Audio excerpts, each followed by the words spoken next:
नमस्कार, आदाब, सत श्री अकाल दोस्तों, स्वागत है आप सभी का मेरे चैनल पे।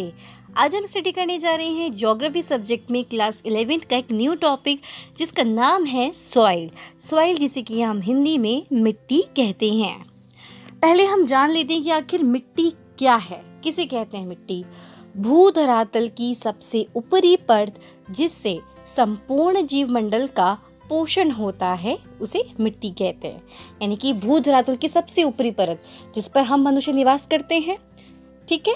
तो यानी कि जो धरातल की सबसे ऊपरी परत, और इसको संपूर्ण जीवमंडल का पोषण क्यों कहा? क्योंकि इसी धरातल पर हम क्या करते हैं? अनाज उगाते हैं, विभिन्न प्रकार के क्रियाकलाप करते हैं। तो यानी कि पूरे संपूर्ण जीवमंडल का जो पोषण होता है वो इसी भूधरातल की जो ये ऊपरी परत होती है उसी से हमारा पोषण होता है। तो भूधरातल की सबसे ऊपरी परत जिससे संपूर्ण जीवमंडल का पोषण होता है को मिट्टी कहते हैं। ओके, फिर नेक्स्ट हम पढ़ेंगे डेफिनेशन के बारे में। सो डेफिनेशन देखिए बहुत सारी होती हैं, बट जो आपको सबसे बेस्ट लगती है, इजी लगती है, उसे आप याद करें। मैं तो आपको यही कहूँगी कि हर चैप्टर में आप किसी न किसी एक टॉपिक पे ना एक डेफिनेशन बिल्कुल रट लो कि आपको लाइफ टाइम याद रहे। क्योंकि जब आप लोग आंसर्स करते हैं ना, तो आंसर राइटिंग का भी ना एक मतलब तरीका होता है जिससे आप अच्छा स्कोर कर सकते हैं। लाइक अगर आप कोई आंसर दे रहे हो तो पहले उसका इंट्रो लिखो, यानी कि जो टॉपिक है छोटा सा, ज़्यादा बड़ा नहीं, छोटा सा आप क्या करो, इंट्रो दे दो। देन उसके बाद क्या करो कि उस टॉपिक से रिलेटेड जो भी डेफिनेशन है जो आपने याद की है तो उस डेफिनेशन को ज़रूर दें। देन उसके बारे में लिखें, या अगर उसका कुछ क्लासिफिकेशन है या कोई डायग्राम है तो वो ज़रूर आप एक डायग्राम के थ्रू कोशिश करिए कि जब भी आप आंसर लिखें ना तो उसमें आप कोशिश करा करिए कि आप डायग्राम ज़रूर डालें। और ऐसा नहीं कि कुछ भी, मतलब डायग्राम ज़रूर डालें। आप डायग्राम के थ्रू क्या करें, हर चीज़ को समझाने की कोशिश करें, ताकि क्या होता है ना, इससे एग्जामिनर जो होता है ना तो वो जब देख के काफ़ी अट्रैक्ट होता है कि बच्चे को अच्छे से नॉलेज है चीज़ की और काफ़ी अच्छा लिखा है, तो इम्प्रेस होकर वो नंबर थोड़ा अच्छे से दे देते हैं। तो मतलब आंसर राइटिंग अगर आप अच्छे से करेंगे, पॉइंट्स टू पॉइंट्स बना करके, अच्छे से बुलेट्स में हेडिंग डाल के, अंडरलाइन करके अच्छे से करेंगे ना, तो काफ़ी अच्छे मार्क्स मिल जाते हैं, ठीक है। तो इसी प्रकार से चलिए एक हम डेफिनेशन पढ़ लेते हैं। ऐसे तो बहुत सारी डेफिनेशन है, बट मैंने एक लिखी है जो कि प्रसिद्ध अमेरिका के मृदा वैज्ञानिक बेनेट हैं उनके अनुसार। यानी कि अमेरिका के एक प्रसिद्ध मृदा वैज्ञानिक हैं बेनेट, तो उन्होंने मिट्टी की परिभाषा क्या दी है कि भूपृष्ठ पर स्थित असंगठित पदार्थों की ऊपरी परत जो मूल शैलों एवं वनस्पति के योग से बनती है मिट्टी कहलाती है। तो ये जो डेफिनेशन थी हमारे प्रसिद्ध अमेरिका के एक मृदा वैज्ञानिक बेनेट के अनुसार थी, ठीक है। इसी प्रकार से आप और भी कर सकते हैं डेफिनेशंस को याद। ओके, आते हैं हम एक नेक्स्ट टॉपिक पे। अब हम बात करेंगे मिट्टी की संरचना के बारे में। सो मिट्टी की संरचना यानी कि सॉइल स्ट्रक्चर। आप जानते हैं कि जो मिट्टी होती है उसके जो कण होते हैं वो अलग अलग प्रकार के होते हैं। कहीं मोटे कण होते हैं, कोई मीडियम आकार के होते हैं, कोई छोटे होते हैं। तो यही उसके बारे में है। देखिए, पहले हम बात करेंगे भुरभुरी मिट्टी के बारे में। यदि मिट्टी के कण आपस में कठोरता से ना चिपके और मिट्टी में भुरभुरापन बना रहे तब वह मिट्टी बहुत उत्पादक होती है। यानी कि जो मिट्टी के कण होते हैं वो चिपकते नहीं हैं, आपस में खुले रहते हैं, मतलब कि उसमें कण जो होते हैं आपस में अच्छे से बिल्कुल टाइटली नहीं चिपके होते हैं, खिले खिले दाने रहते हैं, यानी कि आप कह सकते हैं भुरभुरापन रहता है। तो ऐसी जो ऐसी जो मिट्टी होती है उसे हम भुरभुरी मिट्टी कहते हैं। और ये जो मिट्टी होती है बहुत उत्पादक होती है, अच्छी होती है, प्रोडक्टिव होती है।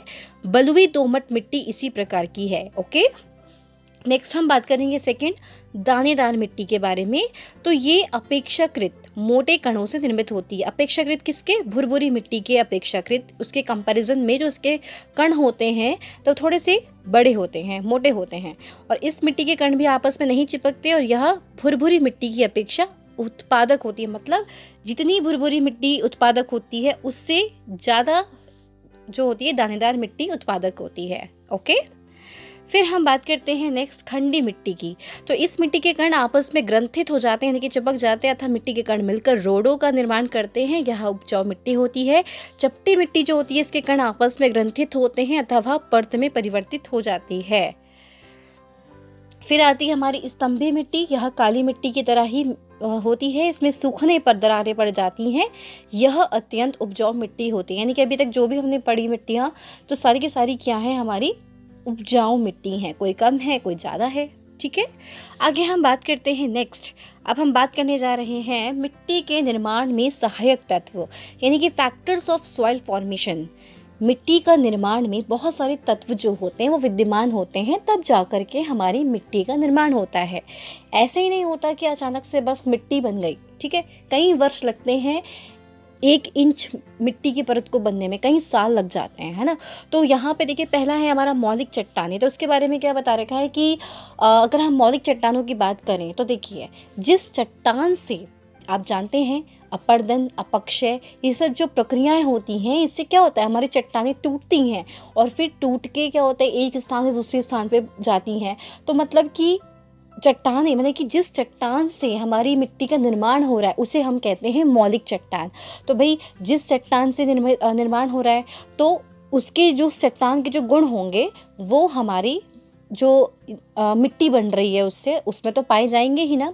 तो यानी कि जो मौलिक चट्टान के जो गुण होते हैं, जिससे मिट्टी का निर्माण हो रहा है, जिस चट्टान से मिट्टी का निर्माण हो रहा है, तो उसके जो कण, उसके अंदर जो चीज़ें होती हैं, उस चट्टान की खूबियाँ, जो चीज़ें उसमें पाई जाती हैं, तो वो सभी खनिज तत्वों की जो उपलब्धता होती है वो उस मिट्टी में पाई जाती है। बट होता क्या है कि जब वो नई नई बनती है तब तो उसमें मौलिक चट्टान के गुण होते हैं, किसमें, मिट्टी में।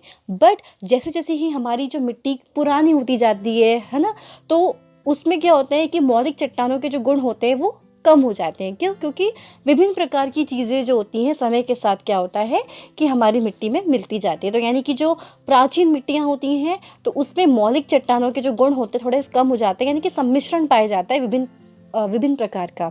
आप समझ रहे हैं मेरी बात को? मैं क्या बोल रही हूँ, मैं ये बोल रही हूँ जैसे मौलिक चट्टान। देखिए, पहले तो मैंने बताया कि मौलिक चट्टान होती क्या है।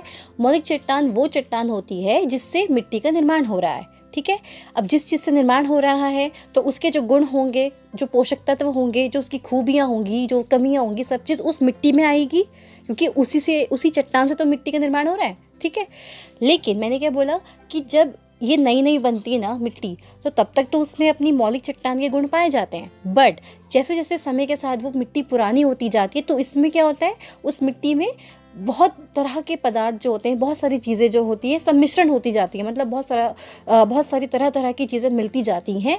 तो समय के साथ जब मिट्टी पुरानी होती जाती है तो उसमें मौलिक चट्टानों के गुण कम ही रह जाते हैं, यानी कि विभिन्न प्रकार के तत्व उसमें और मिल जाते हैं। जो मौलिक चट्टान के गुणों की कमी हो जाती है, ठीक है, रहती है पर समय के साथ मतलब चेंज हो जाती है। ठीक है, फिर हम बात करेंगे धरातलीय चट्टानों के बारे में।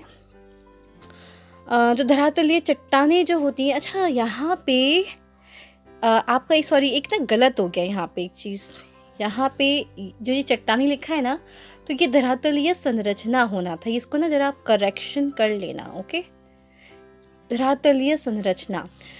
देखिए, धरातल की संरचना का कैसे योगदान होता है।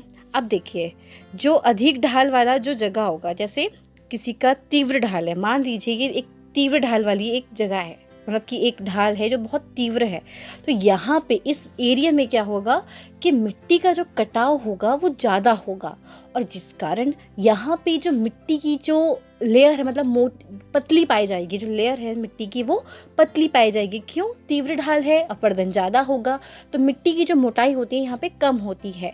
जबकि उसकी अपेक्षा जो कम ढाल वाले, यानी कि इसकी तरह इतना तीव्र ना होकर थोड़ा सा कम ढाल वाला जो जगह होगी, तो वहाँ पे मिट्टी की जो मतलब होगा कटाव, लेकिन इसकी अपेक्षा कम होगा। ठीक है, तो यहाँ पे जो मिट्टी की जो लेयर पाई जाएगी ना, वो इस तीव्र ढाल वाली इस तीव्र ढाल वाली चट्टान की अपेक्षा यहाँ पे जो मिट्टी की जो परत की जो मोटाई होगी वो ज़्यादा होगी। इसी प्रकार से जो हमारे मैदानी इलाके होते हैं तो वहाँ पे ज़्यादा जमाव होता है।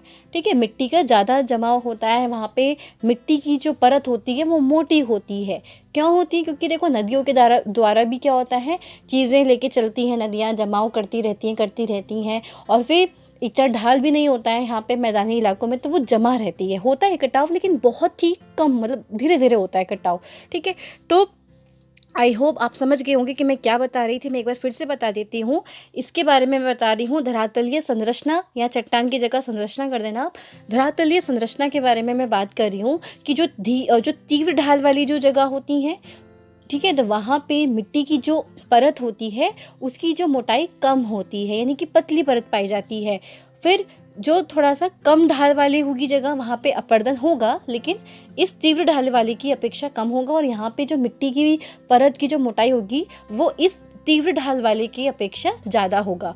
और इसके बाद आता है हमारा, यानी कि यहाँ पे क्या होगा, मिट्टी की जो मोटाई होगी वो थोड़ी सी मोटी पाई जाएगी। और जो हमारे मैदानी इलाके होते हैं तो वहाँ पे क्या होता है, जमा होता रहता है, तो वहाँ पे मिट्टी की जो परत होती है ना वो मोटी होती है, ज़्यादा मोटी होती है। ओके, सो ये मैं आपको बताना चाह रही थी। ठीक है, फिर देखिए समय, अगर हम समय की बात करें तो मिट्टी के निर्माण में काफ़ी समय लगता है। जैसे अगर हम बात करते हैं हिम नदियों के बारे में, हिम नदी यानी कि बर्फ़ से जो, मतलब कि जो पहाड़ों से, ग्लेशियर से जो नदियाँ निकलती हैं, तो वो अपने साथ क्या होती है, वो अपर्दन करते हुए चलती हैं। तो लगातार मतलब वो एक तरह से नई मिट्टी का निर्माण करती चलती हैं हमेशा। यानी कि जिस मिट्टी का निर्माण अभी अभी होता है उसे क्या कहते हैं, उसे नई मिट्टी कहते हैं या फिर नवजात मिट्टियाँ कहते हैं। ठीक है, यानी कि जो मिट्टियाँ पुरानी हो जाती हैं उन्हें परिपक्व मिट्टियाँ कहते हैं, और जो नई नई होती हैं उन्हें नवजात मिट्टियाँ कहते हैं, या आप कह सकते हैं अविकसित मिट्टियाँ भी कहते हैं।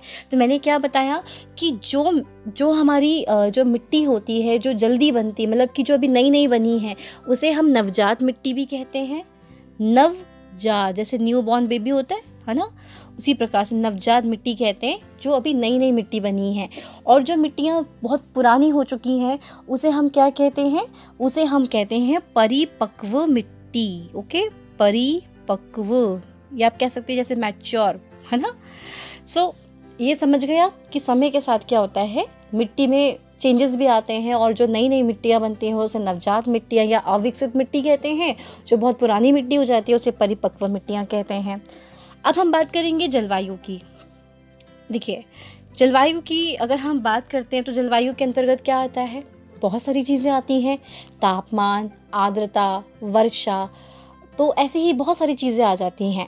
ठीक है, तो आपने पढ़ा होगा कि मैंने भी एक दिन आपको एक वीडियो में बताया था कि जैसे जो चट्टानें फैलती हैं, सिकुड़ती हैं, है ना, तो जहाँ पे ताप देखो अधिक होता है, ताप जिन एरियाज़ में ज़्यादा होता है, तो वहाँ पे क्या होता है, जो चट्टानें होती हैं फैलती हैं, सिकुड़ती हैं, फैलती हैं, सिकुड़ती हैं, और ये क्रिया बार बार होती है।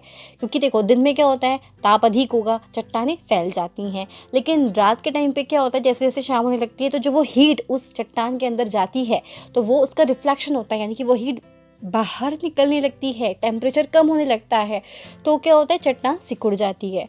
जैसे रबर बैंड, बार बार खींचोगे छोड़ोगे, खींचोगे छोड़ोगे, तो क्या आएगा, एक समय ऐसा आता है कि वो रबर बैंड टूट जाता है।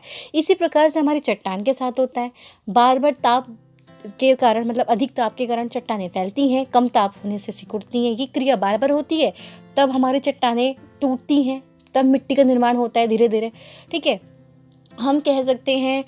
और जैसे कि जलवायु कैसे इफ़ेक्ट करता है मिट्टी को, जैसे बारिश होती है। अब जैसे जब बारिश होती है तो बारिश के कारण, जैसे जहाँ पे बहुत ज़्यादा बारिश होती है तो वहाँ पे क्या होता है कि मिट्टी में जो तत्व पाए जाते हैं वो क्या करते हैं, निक्षालन की प्रक्रिया होती है। निक्षालन मतलब होता है लीचिंग। तो जो वो प्रोसेस होती है उसमें क्या होता है कि मिट्टी में जो पदार्थ घुले होते हैं, मतलब मिट्टी में जो पदार्थ पाए जाते हैं, जो खनिज पाए जाते हैं, वो वर्षा के जल के साथ घुल करके क्या होते हैं, सतह से नीचे चले जाते हैं। ठीक है, तो ये भी इस तरह से एक सहायक तत्व होता है, और मतलब कि एक तरह से इफेक्ट करता है हमारी मिट्टी को। ठीक है, तो ऐसी ही चीज़ें। और हम कह सकते हैं जैसे पवन यानी कि हवा। तो अगर हम हवा की बात करें तो जैसे अपर्दन होता है, एक जगह पे टूटी चट्टान, जैसे मैंने अभी आपको बताया ना कि एक जगह जैसे चट्टान फैलती हैं, सिकुड़ती हैं, फैलती हैं, सिकुड़ती हैं, तो वो टूट गई। ठीक है, और ऐसा नहीं होता कि केवल एक फिजिकल फैक्टर्स होते हैं। जो इरोजन होता है हमारा, यानी कि अपर्दन होता है, तो उसके हमारे एक रासायनिक क्रिया होती है, यानी कि केमिकल रिएक्शंस होते हैं, और साथ ही हमारे कुछ फिजिकल फैक्टर्स होते हैं। लाइक फिजिकल फैक्टर्स यानी कि प्राकृतिक कारक होते हैं जिसकी वजह से अपर्दन होता है। जैसे तापमान के कारण, हवा के द्वारा होता है, वर्षा के द्वारा होता है, नमी के द्वारा होता है, आर्द्रता होती है जो हमारी, उसके कारण होता है। ठीक है, तो मतलब जब चट्टानें अपनी ही जगह पे टूटती हैं तो वो चट्टान कैसे, जो वो टूट के मिट्टी बन रही है तो वो क्या होती है, वो वर्षा के जल के माध्यम से, जैसे बारिश हो रही है तो उसके साथ बह करके एक जगह से दूसरी जगह चली गई, या हवा के थ्रू क्या होता है एक जगह से उड़कर दूसरी जगह पे चली गई। जैसे एग्जांपल के लिए हमारी जो चीन है, उत्तरी चीन का जो लोयस का मैदान है, तो वो लोयस का मैदान कैसे निर्मित हुआ, इसी प्रकार से, तो कि जो पवन है वो मिट्टी उड़ा उड़ा के वहाँ पे लेके गई और वहाँ मतलब लेके जाती है, जिस कारण से क्या होता है वहाँ पे लोयस मिट्टी का पूरा एक मैदान है। तो उसका निर्माण कैसे हुआ, इसी कारण से तो हुआ है कि जो पवन के द्वारा मिट्टी उड़ उड़ के वहाँ पे उसके साथ गई। ठीक है, तो यानी कि एक तरह से मिट्टी के निर्माण में ये भी सहायक है ना। और वर्षा का जल मैंने आपको बता दिया कि पानी के साथ भी क्या होते हैं, बहकर जो कण होते हैं एक जगह से दूसरी जगह जाते हैं। ठीक है, तो इस तरह से मतलब जो जलवायु होती है वो भी मिट्टी के निर्माण में सहायक होती है। ठीक है, चलिए आगे बढ़ते हैं हम। फिर हाँ, जैसे हमारी आती है अब जैविक क्रियाएं, तो जैविक क्रियाएं जो होती हैं जैसे कि विभिन्न प्रकार के जो वनस्पति है, जीव जंतु मर जाते हैं, मरने के पश्चात कार्बनीकरण की प्रक्रिया होती है ना, और उसके बाद वो धीरे धीरे करके मिट्टी में मिल जाते हैं और मिट्टी को पोषक बनाते हैं, है ना। तो ये भी एक तरह से मिट्टी के निर्माण में सहायक तत्व हैं। चलिए आगे बढ़ते हैं और हम बात करते हैं मिट्टियों के वर्गीकरण के बारे में, यानी कि क्लासिफिकेशन ऑफ सॉइल्स के बारे में।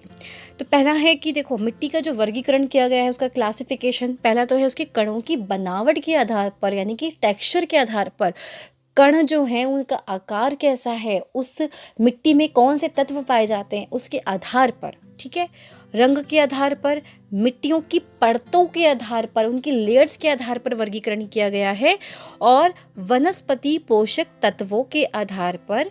ठीक है, इसके आधार पर हमारी मिट्टी का वर्गीकरण किया गया है। चलिए अब इसके वर्गीकरण के बारे में हम जरा पढ़ लेते हैं।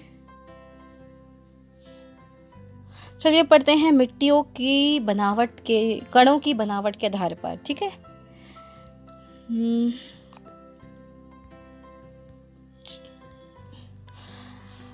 हाँ चल, ये है सॉरी, ये तो थोड़ा सा इसका साइज में छोटा कर देती हूँ, बहुत बड़ा साइज हो गया इसका।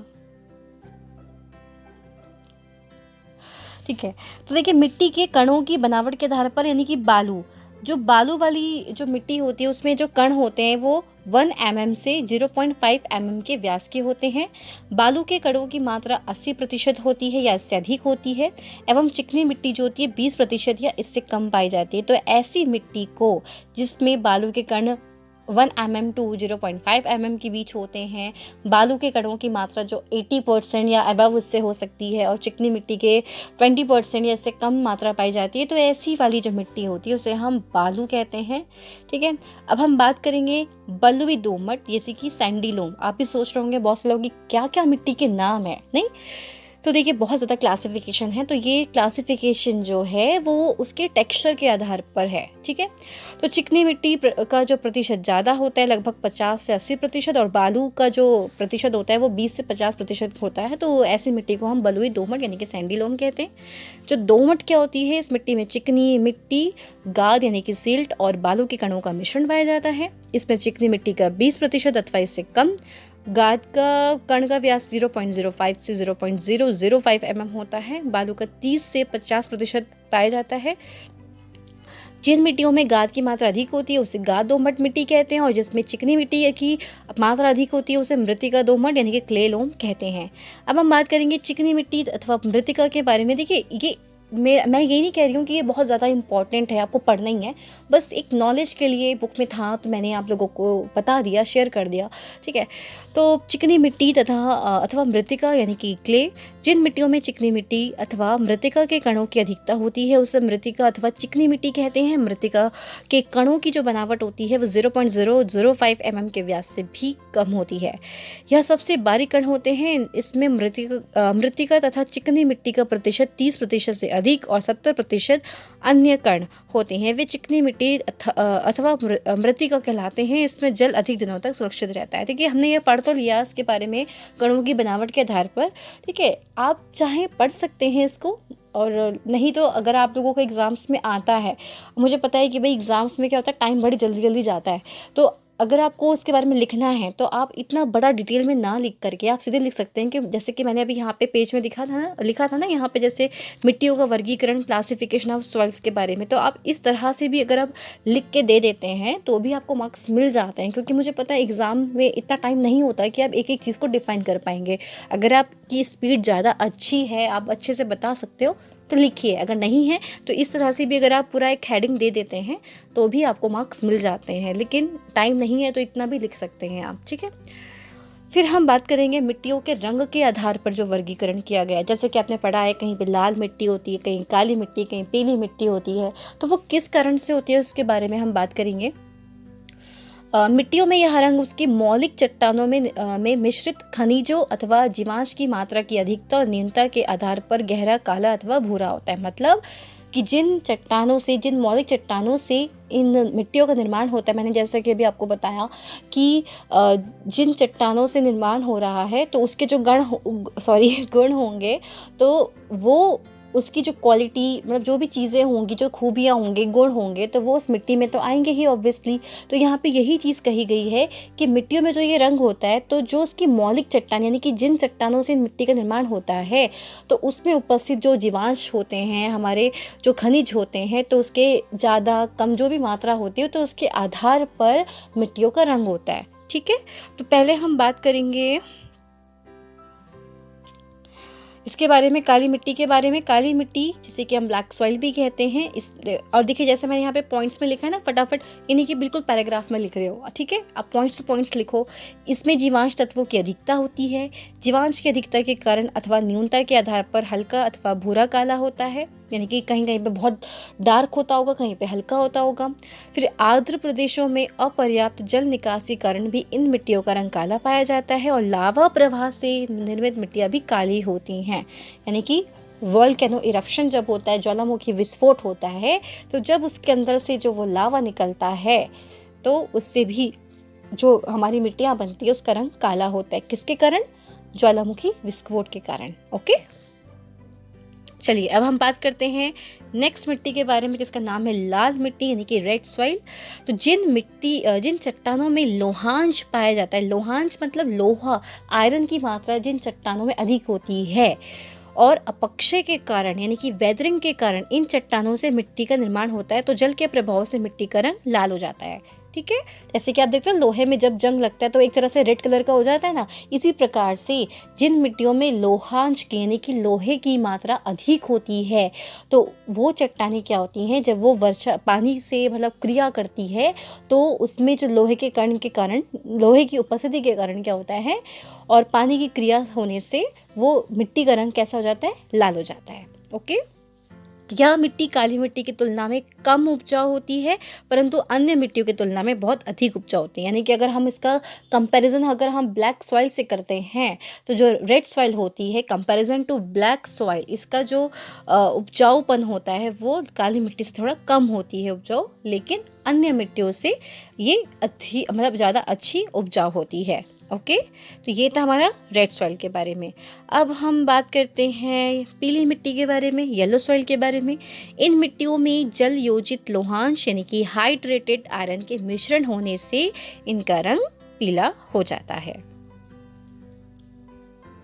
सफेद रंग की मिट्टी, आप देखिए सफेद रंग की भी मिट्टियां पाई जाती हैं।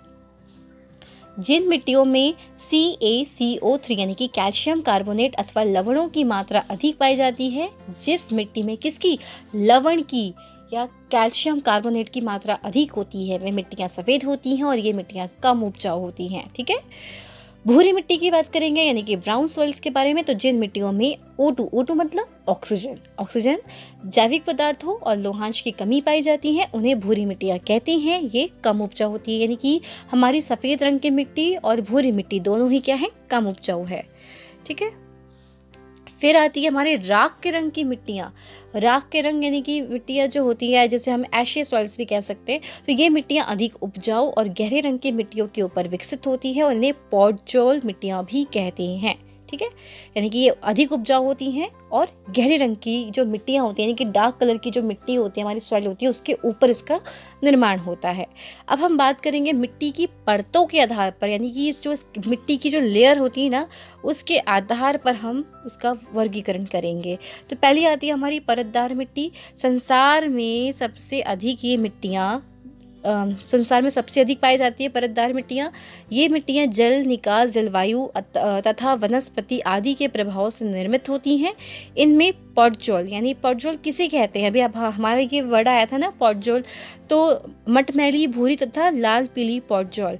लेटेराइट अति शीत प्रदेशों यानी कि टुंड्रा प्रदेशों की जो मिट्टियाँ होती हैं, भूरी मिट्टियाँ, मरुस्थल की मिट्टियाँ सम्मिलित की जाती हैं इनके अंतर्गत, यानी कि जो लेयर्स में होती हैं। ठीक है, फिर आती है अर्ध परतदार मिट्टियाँ। ठीक है, अर्ध परतदार मिट्टियाँ जिन प्रदेशों में जल निकास की उपयुक्त व्यवस्था नहीं है, उनमें इस प्रकार की मिट्टियाँ पाई जाती हैं, परंतु अन्य क्षेत्रों में भी इस प्रकार की मिट्टियाँ मिल सकती हैं।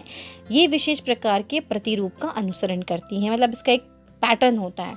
फिर अपरतदार मिट्टियाँ, इनमें किसी प्रकार की परतें नहीं पाई जाती हैं। ठीक है, ये अपरतदार मिट्टियाँ हो गई। ठीक है, अब अच्छा देखिए, यहाँ पे थोड़ा विश्व मिट्टियों का सामान्य वर्गीकरण भी थोड़ा सा मैंने बता दिया कि विश्व में जो मिट्टियाँ पाई जाती हैं ना, तो उसके आधार पर भी वर्गीकरण किया गया है।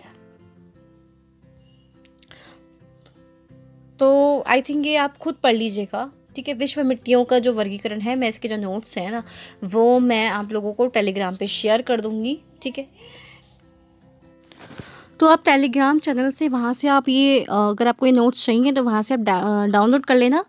टेलीग्राम चैनल का जो लिंक है मैं डिस्क्रिप्शन में डाल दूँगी। ओके, फिलहाल हम पढ़ लेते हैं मृदा अपरदन के बारे में। विश्व की मिट्टियों के बारे में अगर आपको पढ़ना होगा तो आप पढ़ लीजिएगा। मृदा अपरदन, जिसे कि इंग्लिश में हम सॉइल इरोजन कहते हैं। मृदा अपरदन से तात्पर्य है मृदा की ऊपरी परत का अधिक तेजी से हर्ष या कटाव।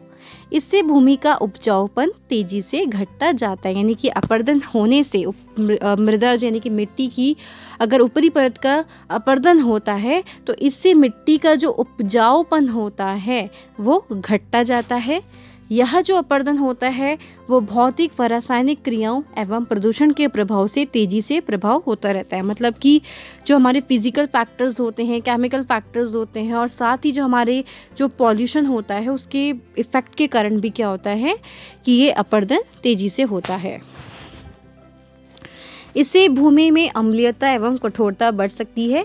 ऊपरी परत के अपरदन के पश्चात नीचे की अनुपजाऊ या कम उपजाऊ मिट्टी सतह पर आ जाते हैं, यानी कि जब ऊपरी लेयर, जो ये ऊपर वाली लेयर है, जब इसका कटा होगा तो इसके कटा होने से, बह के चले जाने से क्या होगा कि जो नीचे की परत जो होगी वो ऊपर आ जाएगी। ठीक है, कम उपजाऊ, यानी कि जितनी उपजाऊ हमारी ऊपरी वाली परत होगी उतनी उपजाऊ ये नीचे वाली परत नहीं होगी। ठीक है, फिर है हमारा कि मिट्टी की ऊपरी एवं उपयोगी परत का अपरदन 4 प्रकार से होता है, यानी कि जो हम बात कर रहे हैं कि मिट्टी की जो ऊपरी वाली जो लेयर होती है, सबसे ऊपर वाली जो लेयर होती है, तो जो उसका कटाव हो जो होता है वो 4 प्रकार से होता है अपरदन। ठीक है, देखो अपरदन जो होता है उसे इंग्लिश में इरोजन कहते हैं। ओके, तो पहला आता है हमारा चादरनुमा अपरदन। मिट्टी की सबसे ऊपरी परत जो होती है वो भौतिक एवं रासायनिक कारणों से पानी एवं हवा के प्रभाव से निरंतर कटकर नष्ट होती जाती है। ठीक है, एक तो ये होता है अपरदन, इस प्रकार से होता है। नालीदार कटाव में क्या होता है कि जब ढालू भूमि वनस्पति रहित होती है, यानी कि ढाल वाली जो भूमि है, अगर इस पे क्या है पेड़ पौधे नहीं होंगे, क्योंकि पेड़ पौधे क्या करते हैं, मिट्टी को पकड़े रखते हैं, जकड़े रखते हैं, उसकी जड़ें जो होती हैं मिट्टी को कस के रखती है कि मतलब मिट्टी नहीं बह पाती है। बट अगर इन ढालों पर, इन ढाल वाली भूमि पर वनस्पति नहीं होगी तो इस पे क्या होता है, तेजी से बहता हुआ जो पानी है वो मिट्टी को काटता है और साथ ही क्या होता है, सारी मिट्टी बह के चली जाएगी, नदी के आसपास गड्ढे या बीहड़ बना देता है और इस प्रकार कटावों में मिट्टी बह जाती है, जिस कारण मिट्टी का उपजाऊपन घटता है। फिर है वायु के द्वारा मिट्टी का अपरदन। मरुस्थलीय प्रदेशों में तेज हवाओं एवं आंधियों से मिट्टी का कटाव होता रहता है। वायु की इस क्रिया को वायु द्वारा अपरदन कहते हैं। फिर है प्रदूषण के द्वारा, कि जल एवं भूमि के प्रदूषण द्वारा भी मिट्टी का रासायनिक क्षरण होता रहता है। इससे मिट्टी के उपजाऊ तत्व घुल कर रासायनिक क्रियाओं से नष्ट हो जाते हैं। फिर है मिट्टी के अपरदन के कारण। अभी तो हमने सिर्फ क्या बात करी थी कि हमारा जो 4 प्रकार का होता है ना, 4 प्रकार से हमारा अपरदन होता है मिट्टी का। अब हम बात कर रहे हैं ओवरऑल कि मिट्टी का अपरदन के कारण क्या है। जैसे कि वनों की अंधाधुंध कटाई, मैंने अभी आपको बताया ना कि पेड़ पौधे जो होते हैं वो जो उसकी जड़ें होती हैं वो मिट्टी को पकड़ के रखती है, बहने नहीं देती है। तो जहाँ पे वनस्पति नहीं होगी वहाँ जब भी बारिश होगी, अगर बारिश नहीं भी हो रही है तो हवा के थ्रू क्या होगा, वो मिट्टी जो धीरे धीरे उड़ती जाएगी उस जगह से। ठीक है, तो इस तरह से क्या होता है कि हमारे वनों की अंधाधुंध कटाई के कारण भी मिट्टी का अपरदन होता है। पशुओं द्वारा अनियंत्रित चराई, मतलब कि जैसे जो पशु होते हैं वो भी क्या करते हैं, जब वो घास खाते हैं तो वो अपने साथ क्या करते हैं कई बार कि पूरी घास को बिल्कुल जड़ से निकाल देते हैं, जिससे क्या होता है कि मिट्टी निकल जाती है ना। तो मिट्टी इस तरह से अगर बहुत ज़्यादा चराई होती है उन क्षेत्रों में भी क्या होता है कि मिट्टी का अपरदन होता है। झूमिंग कृषि प्रणाली आपने पढ़ी है, झूमिंग कृषि, है ना, जिसमें एक जगह पे क्या करते हैं, जंगल को साफ किया जाता है। ज़्यादातर ये आदिवासी लोग ऐसे ही तो करते थे और करते भी हैं बहुत सी जगह पे। ठीक है, तो वहाँ क्या होती है झूमिंग कृषि, जिसमें एक जगह जंगलों को साफ किया जाता है। ठीक है, फिर वहाँ पे क्या किया जाता है, कुछ समय कृषि की जाती है और उसके पश्चात क्या करते हैं वहाँ पे, फिर वो उस जगह को जला के मतलब छोड़ देते हैं और फिर किसी नए स्थान पर जाकर के कृषि करते हैं।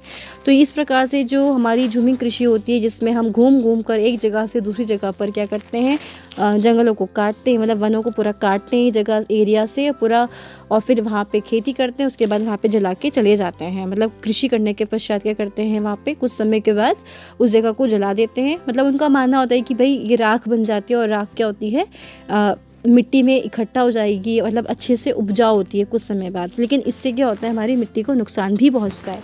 ठीक है, तो एक तो झूमिंग कृषि प्रणाली होती है। ढालू भूमि के सहारे कृषि करना। ढाल वाले एरिया में क्या होगा, तो ढाल वाले एरिया होंगे तो वहाँ पर मिट्टी का अपरदन ज़्यादा होता है, क्योंकि हवा के थ्रू भी होगा, पानी आ रहा है, पानी के थ्रू भी क्या होता है कि जो मिट्टी है वो जल्दी बह जाती है क्योंकि तीव्र ढाल है। ठीक है, फिर मूसलाधार वर्षा एवं आंधियाँ। अब जैसे खूब तेज़ आंधी चलती है तो मिट्टी उड़ेगी, को बहुत ज़्यादा बारिश होगी तो क्या होगा कि पानी बहुत ज़्यादा क्या होगा, बहेगा और उसके साथ मिट्टी भी बह जाएगी। तो ये भी एक कारण है।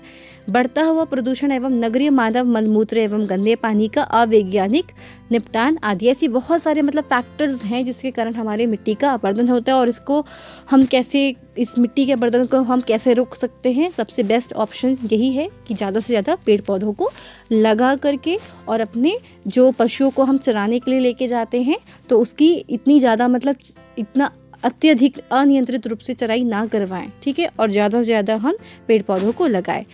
सो ये हमारा मिट्टी वाला चैप्टर कंप्लीट हो गया है। इसका PDF जैसा कि मैंने कहा टेलीग्राम चैनल पे डाल दूंगी मैं, वहाँ से आप लोग डाउनलोड कर लीजिएगा। तो चलिए आज के लिए इतना ही, फिर हम मिलते हैं नेक्स्ट वीडियो में एक न्यू टॉपिक के साथ। तब तक के लिए धन्यवाद।